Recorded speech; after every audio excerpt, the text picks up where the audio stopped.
Hello, everyone. Welcome back to another episode, another chapter. Today I'll be drinking some non-alcoholic stout that I found in a grocery store because I really like stout and I was really curious and it was pretty inexpensive and it is the most famous stout in the world, if you know what I'm talking about. It's a Guinness. So, it's actually pretty damn good. And obviously at this point, I think it's probably a good idea to talk a little bit about how much drinking is a part of the books or a part of my book, and that is because the Vikings just drank all the time. And this was not a exclusive thing to the Nordic people of the Scandinavian regions. It was like a worldwide thing. At this time, obviously, the Muslim countries weren't doing it because alcohol is very specifically prohibited by their religion. But for the most part, in the rest of the world and a lot of the ancient world, alcohol was a spiritual practice. And certainly the Vikings, the Nordics, they used it for those functions. So besides, it's always, I mean, some of these past, you know, chapters, I've been drinking water out of a horn, but it fits the aesthetic. It looks cool. So here I am doing it. And yeah, it's fun. I enjoy it. So to all of you, thank you so much for joining me again. And let's get right into chapter 7. Miklagard. The seas took clear, and that clarity held for days. No ship was lost in the storm, or the one after that. No sailors either were swept away.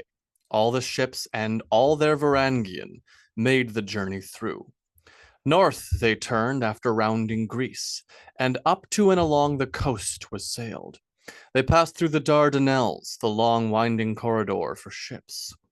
Then out into the grand sea of Marmara, they continued hard north for the Bosphorus, that long strait which led to the Black Sea. Long after the start of their voyage had begun, then, with their food still in good store, and their spirit high, did they sight their port.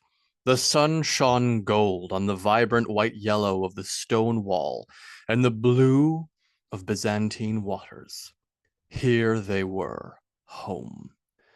There she is, Harold said, looking at the gleaming city before them, the spires from the Hagia Sophia rising high atop the hill, beckoning them. Harold ordered the sail be brought down and the oars sent out, and they quickly went to the work. They would still need to round to the northern side of the city and enter the Golden Horn, an inlet between the city and the mainland. And to do that, they would need the chain lowered.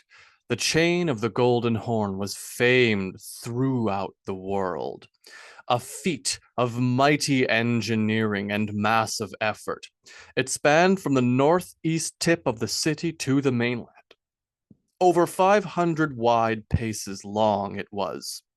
The chain dipped from its height on the sides to brushing the waters near the center.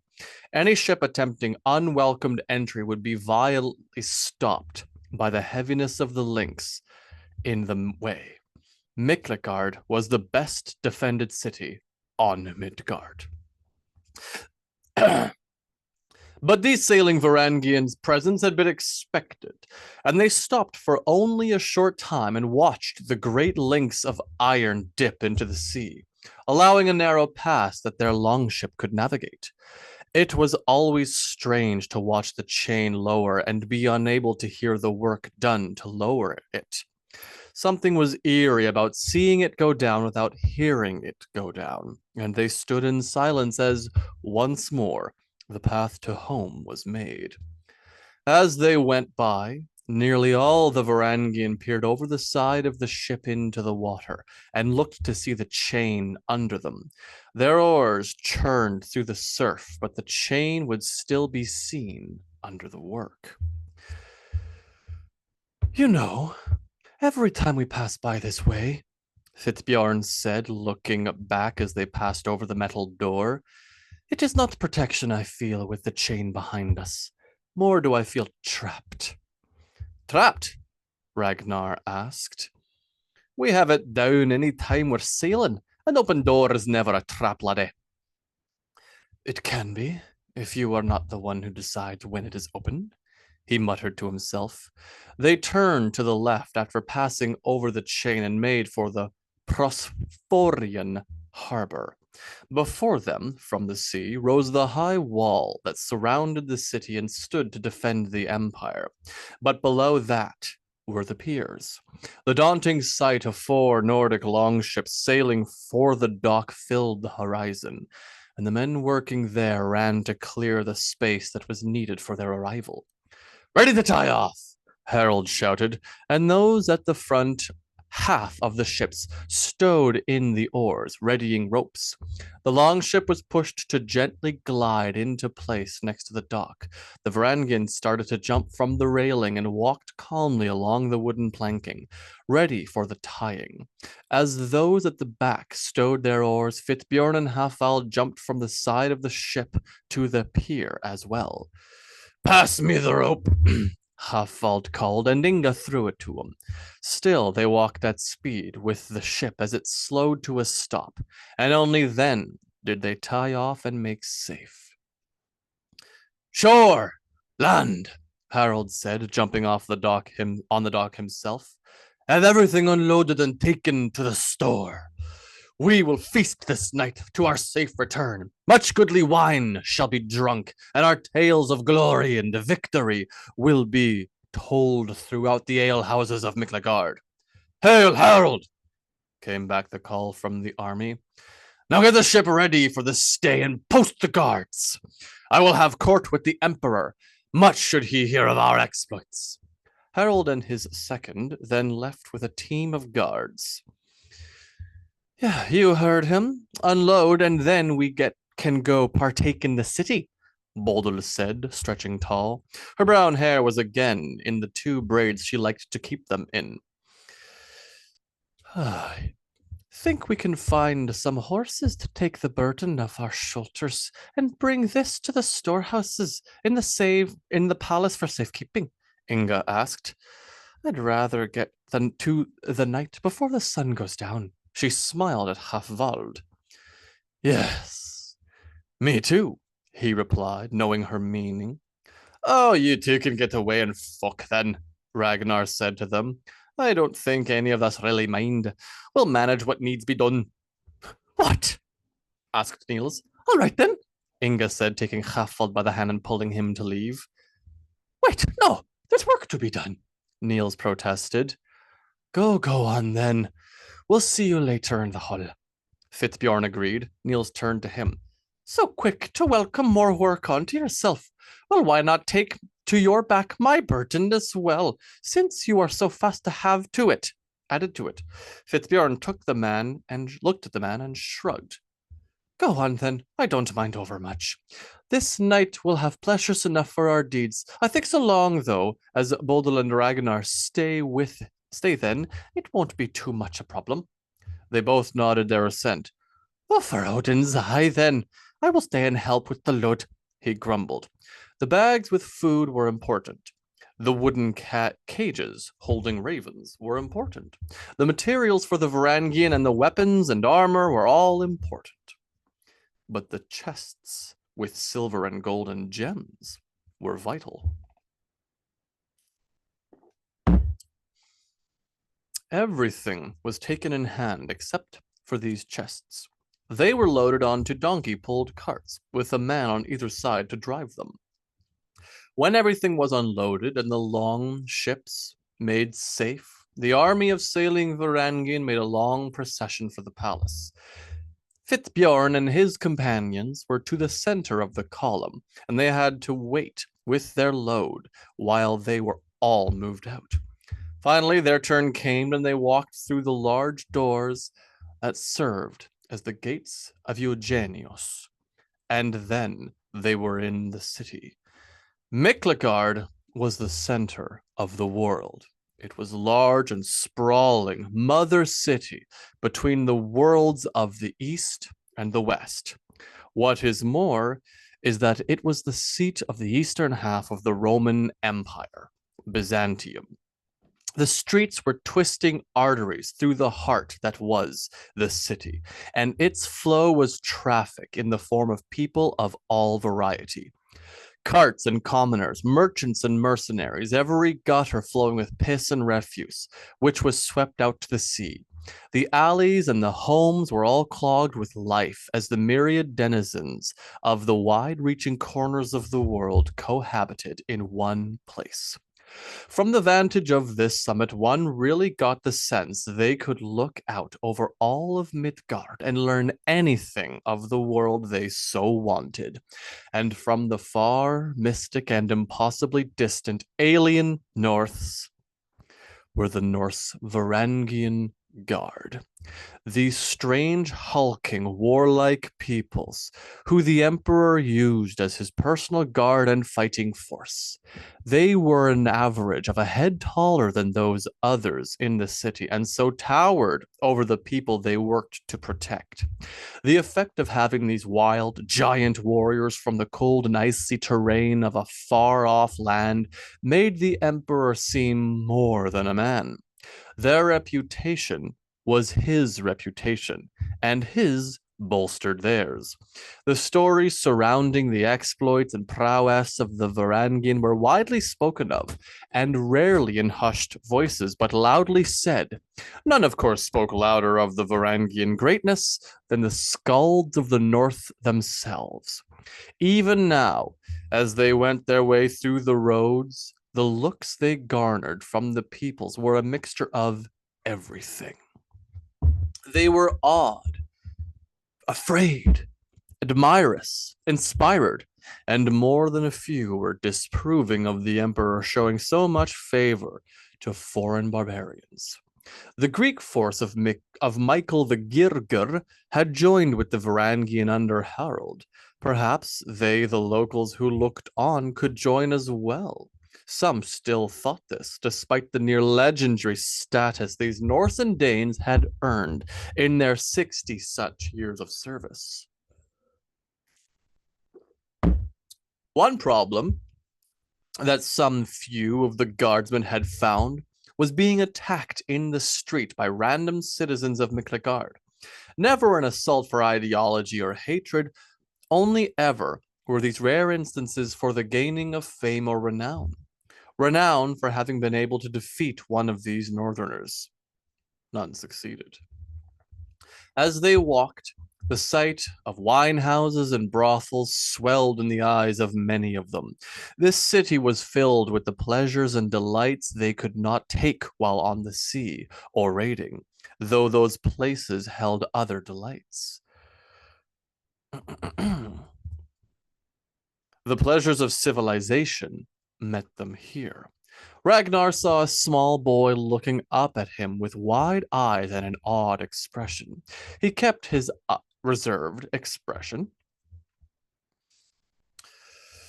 wanting in some way to allow the boy's perception to remain as it was of these noble and stoic warriors. I think he likes your red hair, Niels said.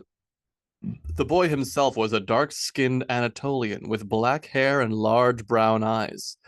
Maybe the wee laddie likes me beard, Ragnar responded with a shrug. It was always an observed event when they went anywhere.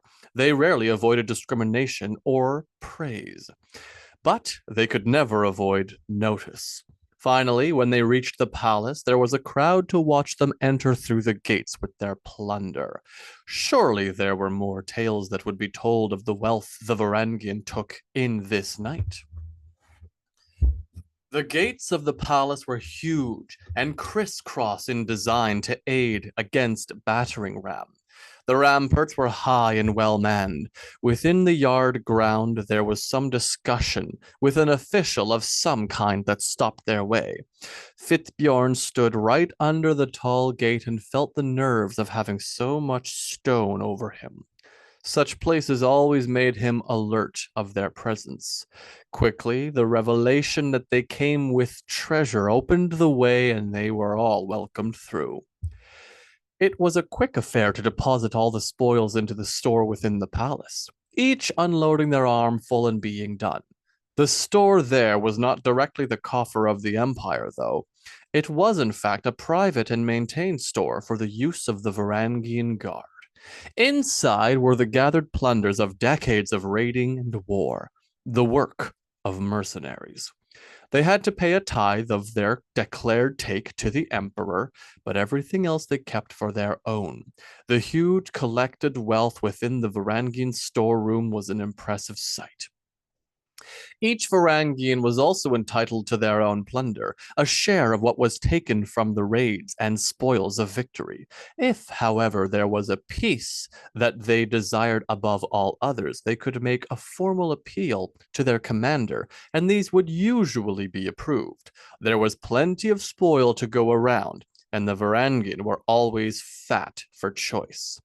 The Varangian storerooms here held everything the Varangian brought with them from home and did not need on the path, and everything they took from their exploits.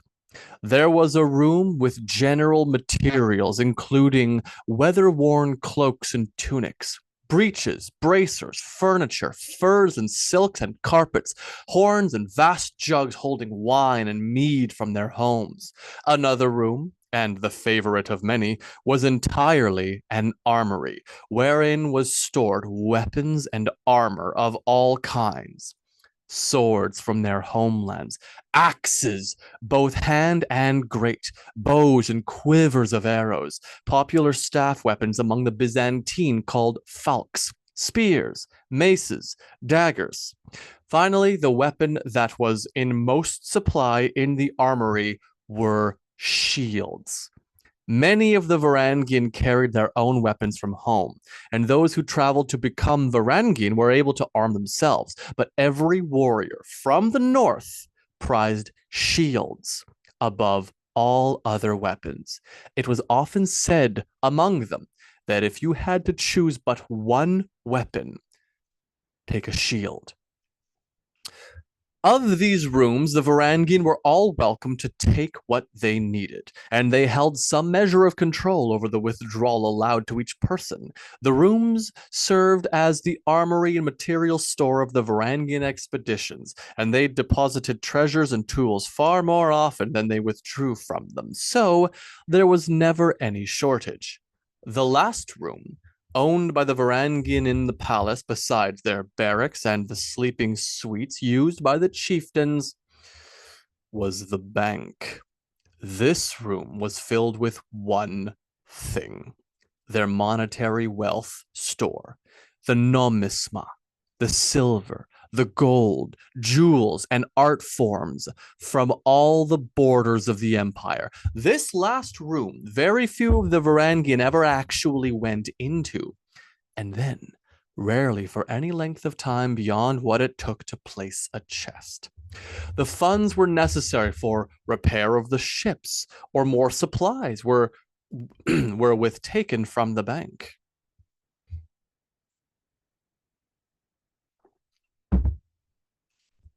But the access there was limited and needed direct communication with the chieftains, and all was presided over by the commander himself.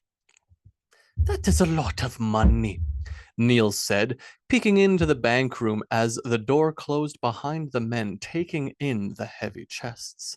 He was changing out of the traveling clothes they'd entered the city with, and chose a good cloth tunic from the wall and belted it on with a fine leather strap.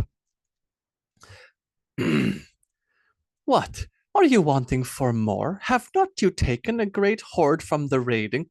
Bodil asked. She had also changed from her cloak and fur wrap and chose something cooler to wear. They were all choosing more appropriate clothing from the store, and there was much option for them. "I have certainly not. My hoard, when it is made finally, will be like a dragon's hoard. My wealth shall be sung of in the longhouses." Niels smiled. "Perhaps it will become as famous as the great honey hall. If I had all that in there, what would be my fame? That would be my fame secured." "Can you shut up about money? We have enough, each of us. Let us instead, excuse me. Let us instead go drinking. We're back in Miklagard, finally. I want to go to a wine house that serves food. And perhaps brothels there too. Niels responded. Whatever. Let's go whatever we choose to find. Fitbjorn said, physically pushing Niels and Bodil, who were facing each other. They laughed as they caught themselves and started to walk in the hallway, moving to the end. A doorway there led back out to the palace yard, and they made straight for the gates. Now their work was done. They had until their next voyage to enjoy themselves and spend what they'd fought hard to earn and keep. And they were in Miklagard. There were thousands of places in the city to go to. Anything they could want was available to them here. Where are we going? Fitbjorn asked, looking back at the palace. I know a good place in the bazaar. It is called Kennapos, Bodil said. Inga and Brynolf know it well. I'm sure they will go looking for us when they are done. They have bread, Lasse, asked Ragnar. They passed through the open gates of the palace wall and emerged into the dusty streets of the greatest city in the world. They have everything, Bodil continued. She took the path right, and the others followed her lead. It is in the wall at a bazaar, so they can get what they want easily. Good. I'd like some bread. Couldn't find any in the towns we sacked. I know Kennapos himself, Bodil said proudly. He will have lots of goods. It is near the Genovan district, so there could be some Italian cheese, too. Oh, gods, we should go and get some cheese before the tavern anyway. Kennapos has got everything, Niels said, with his smile. It is one of my favorite places in the city. You will see, Ragnar. You there, black hair. You remember it, don't you? Fitbjorn shrugged. Not really. I almost remember having a good wine there. The others laughed. You well know.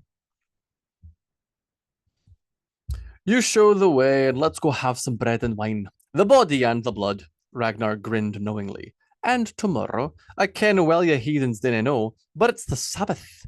I'll be allowed to pray in a church. He put his hand to his heart. Oh, what a thing to lack. The four of them walked without armor, but unmistakable for what they were. Each wore still their weapons, though their shields they left. In the barracks, they still garnered looks from many of the passers-by, and they walked proud and unhurried through the streets. The Genovese district was in the northern part of the city, but hundreds of meters from the Phosphorian harbor, where they'd docked. Thus, this night, they knew they would be drinking and eating not over far from their longship, and that was a comforting thought to any sailing Varangian. The place was no great hall, but it had tables enough for the four of them, and the atmosphere within was warm and inviting. The walls were a sandy white the walls were a sandy white, which contrasted with the stark red of the curtains and rugs. There were many within the place already, but they found somewhere to sit quickly. Ragnar started, looking around him. Are all these Varangian? They all look like the Norse, like you lot. I'm sure. Not all are Norse, but, Niels said, looking. But this place is well liked among the Varangian. Kennapos! Bodil shouted, seeing the man. He walked over to the table from where he'd been standing. Hail! I have come for a meal and good drink. My friends here wants breads, and this one wants wine. I want both, and good meat. Boiled if you have it. Of course, the man responded in his accented tongue, his grasp of the language clearly experienced. Always a pleasure having the Emperor's guards in my establishment. He smiled through his thick mustache. Niels laughed. Our friend here does not recognize us. I think we all look too alike for him. I think I would know the great yellow beard anywhere. When last you and this white cloak one were here with the woman who eats, you had quite the time. Ragnar burst out laughing. Woman who eats, he repeated. That's got to be the funniest thing I've ever heard today. Bodil laughed with him. And true, I'd outpace you in a contest any day. I eat like Logi the wildfire. Bring me the platters. Canopus nodded to her. I will have you all brought good meals. Many thanks, Canopus, Bodil said, handing him a bag of nomisma. He accepted the bag gratefully and left with a nod. Did you start a row? Asked Ragnar. A what? Fitbjorn said. A row, a disturbance, a fight. Probably, Bodil said. You've seen this one fight. Ragnar nodded. Almost as good as me. He and Fitbjorn shared a friendly smile.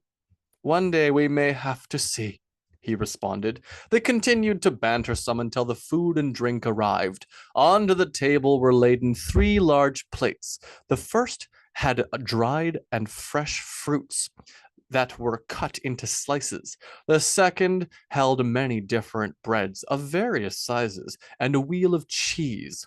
And the last had meats. Some of the meat was dried sausage, some boiled hawk, and smoked strips.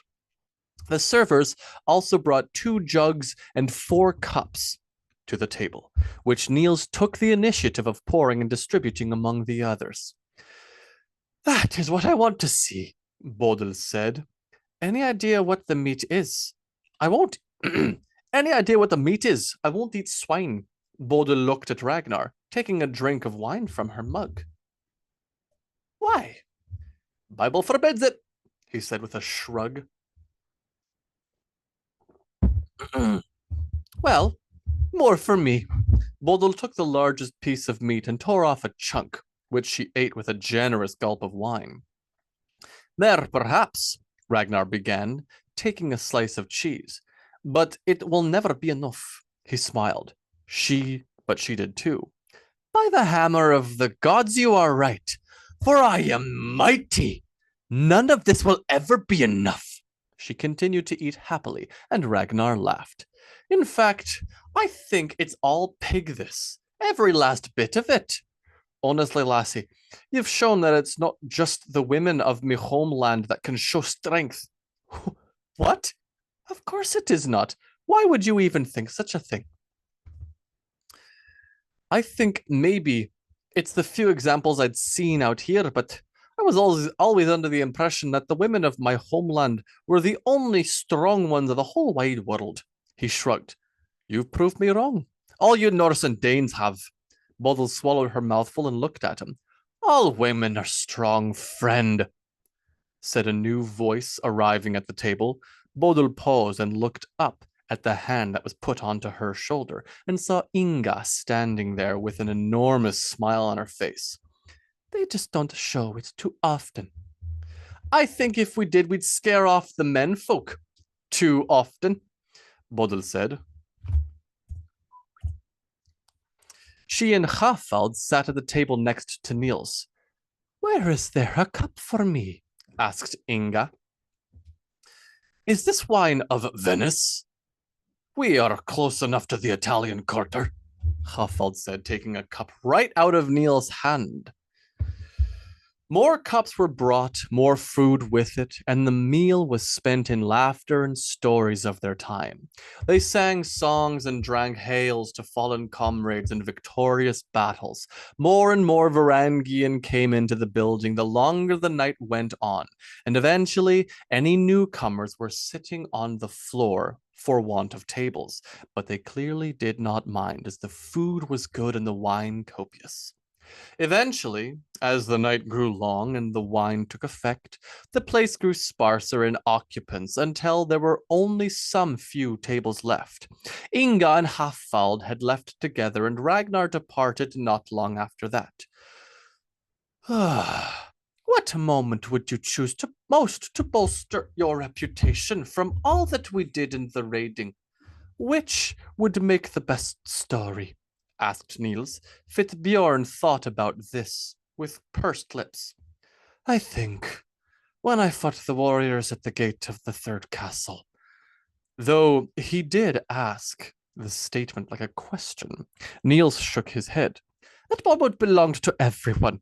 For your story, I think it would be better the time you jumped into the water to save the Varangian who fell.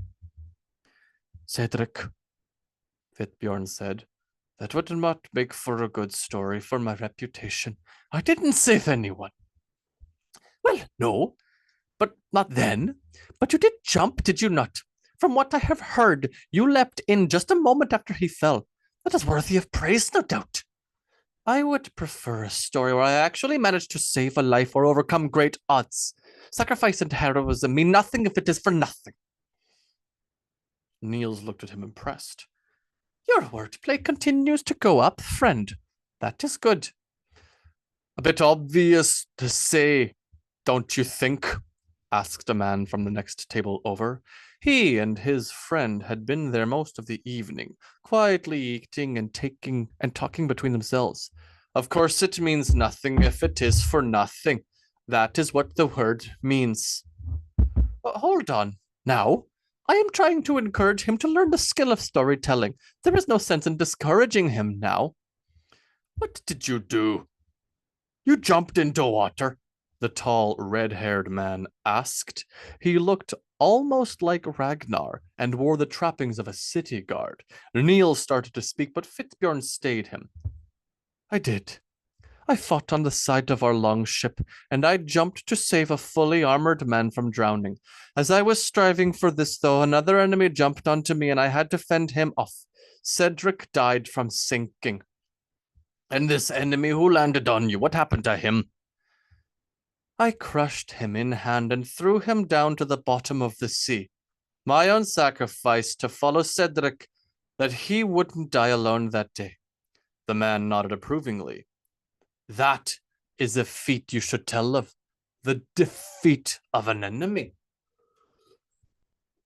Though it is mixed with the failure to save one of your own, the other man said. He was bald and had a thick blonde beard. You are sailing Varangian, are you not? That is why we were on boats. Yes, Fitzbjorn responded. Niels suppressed a smile. Poorly. Do you want to hear of my feats? Asked the red-haired one. Not tonight, friend, Niels said. Why don't we just drink and I fucked every whore in the city, the man said, cutting him off. I am Harold, and I have had more women than there are warriors among you sailors. He smirked as he said this, and the bald man raised his cup. A fine feat that is, he responded. For my part, I have the greatest hoard in all the city guard Varangian. My huge store of wealth is so mighty that I had to etch runes to keep the dwarves from finding it. They smacked their cups together and drank. Fitbjorn nodded, as impassive as ever. A fine feat that is, he responded. For my part, I have the greatest hoard. Excuse me. I have not fucked so many as you boast of. Fitbjorn started. They sat to his left, and he widened his left leg out to sit facing them in a large posture. Nor have I the wealth you amassed. But there are no better killers of foemen under the tree as I. I wager I am better at killing than either of you. He sat and stared at them, unblinking. Do you threaten the guard of the city? That is a bold offense to make, friend. I am a bold sort of man. Was so slight a thing taken as an offense? If I decide it is offense to me, then that is all that there is to that. No one is making offense on the guards, Niels said, putting up his hands. This man is wearing his weapon on his back, the bald man said, but he speaks with blades in his tongue. What is your name? Fitbjorn asked.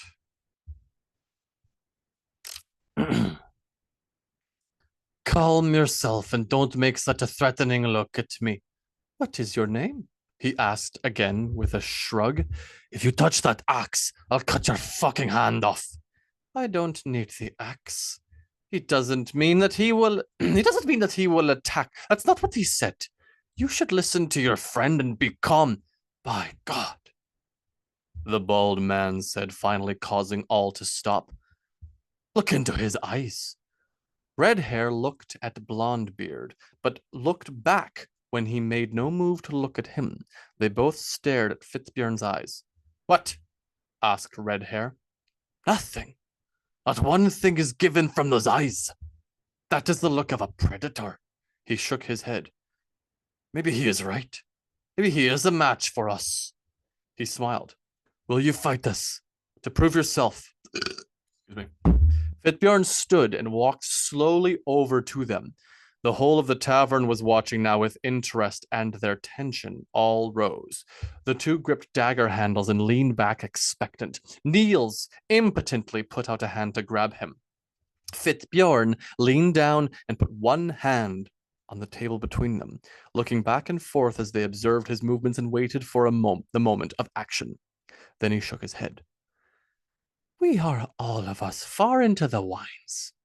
He looked between them both more. I would not risk your well-being or my life with so foolish a gamble. I will strive this night in words alone and hope only to fight alongside you one day. I do not treat the name Varangian lightly. Do you say that I am too drunk to fight? Asked the red-haired man. No, I think you are drunk enough to fight. It is but what I wish not for. They both of them visibly relaxed. Then, I think you should sit and drink with us, friend. Clearly we mistook you, Red-haired said with a nod of approval. Fitzbjorn looked back. If my friends are welcome, I will. I don't think I'll be staying quite bare, Niels said. I am ready for the barrack bed. Perhaps Bodil will join you, though. No, I am done too. I have had enough drinking this night, she grinned. Take care of yourself, Raider. I think these two like you now. He nodded back at them and then turned to sit facing the guardsman. What is your name, then? Let us have something to call you. The raider looked down at the table. I have no name. Or rather, I do not tell it. My name was stolen from me when my father was slain. He looked down further.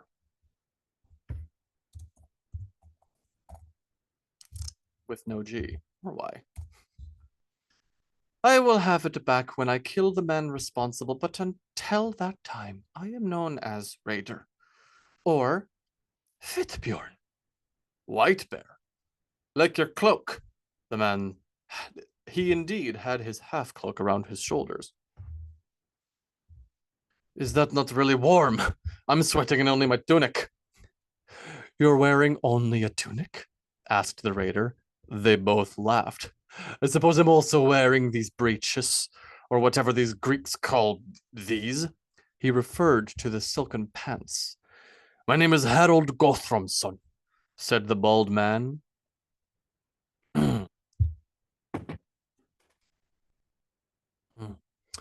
And I am Olaf Gertrudinger. Harold? Asked the raider. Yes, said the bald man with a smile. That is what your commander is. Auspicious. The man laughed. Then you have a reason to love and respect me already. He drank from his cup. I hate the commander, Harold. I have been following him for years. I have fought in his army and with his rates.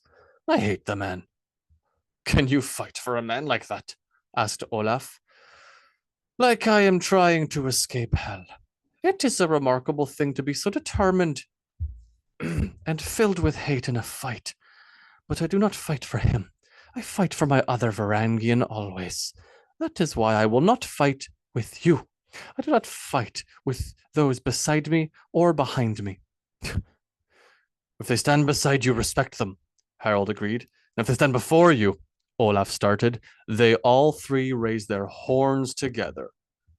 Destroy them, they said together. Skål, they drank. Where are you sleeping tonight? asked Olaf. With the other sailing Varangian in the barrack. There is a sleeping hall for us. In the palace? Asked Harold. Fitbjorn nodded. Just so. He looked around in the quiet of the place, the few candles offering little light. I think it is time to return to the barrack, actually. I have been long raiding, and I am ready for good sleep. Beds are always a welcome sight for me. We are privileged in our station, I think, Olaf said with a smirk. I do not think you are. I do not think I could manage to be in the city all the time. The sea! He looked to the wall, where beyond was the harbor. And the long ship slept. The raid, the fight, the adventure is something I cannot live without. It is the fuel to my life. If there was not the power of the raid to look for it, I think I would dwindle. They all stood and left payment for Kenapos in nomisma silver, and then made for the door. Once out, they took left and walked along the cobble-paved road in the torch-lit darkness. Quiet was the night in the great mother city.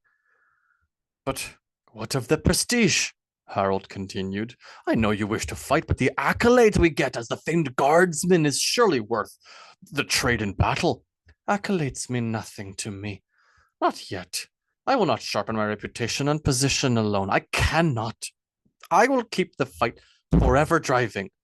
And then when my name is sung, truly sung, it will be not for what I am in name, but for what I have done in life.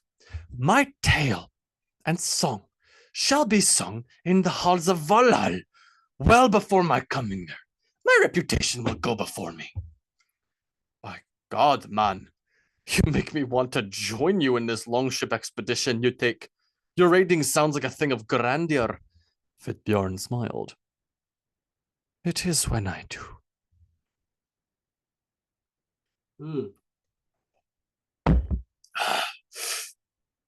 Skål, all. So there, chapter 7, Miklagard. Our next chapter is going to be 8, of course, because that's how numbers work. Yeah, really enjoyed this chapter. Really enjoyed writing it, obviously. A lot of the parts about the Varangian storehouses, how there are the numerous storehouses, one containing only money, one containing materials, one containing the armory, all made up.